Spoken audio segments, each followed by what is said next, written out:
Ready to unlock the power of your GPUs and earn crypto? Today, we're diving into how to simultaneously mine RavenCoin and Ethereum using HiveOS, the go-to operating system for serious miners. First, you'll need a HiveOS account. If you don't have one, head over to Hive's farm and create one. It's free for your first rig. Once you're in HiveOS, you'll need to add a worker, which represents your mining rig. Click the plus icon and name your worker something descriptive, like GPU rig 1. Select the operating system version, typically the latest stable release is best, and add a description if desired. Then create the worker. Now let's create a flight sheet.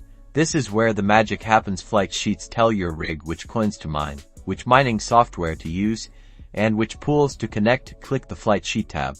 In the flight sheet, select RavenCoin as the coin. Choose a pool based on your location. To miners, there's a great option. Select your miner, like Team Red Miner for AMD or Trex Miner for NVIDIA. Now create a second flight sheet for Ethereum.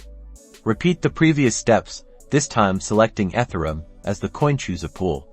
Ethermine is a popular choice. Pick your miner. For NVIDIA, consider Trex Miner or LOL Miner. For AMD, try Team Red Miner or LOL Miner as well. Time for overclocking. Overclocking can significantly boost your hash rate, but be careful.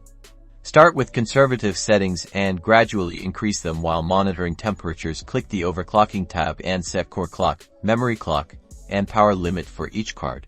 To start dual mining, click on your worker, go to the flight sheets tab, and click the rocket ship icon next to both the RavenCoin and Ethereum flight sheets you've created. Now monitor the dashboard to ensure everything is running smoothly. You should see both coins being mined simultaneously, with their respective hash rates and temperatures displayed.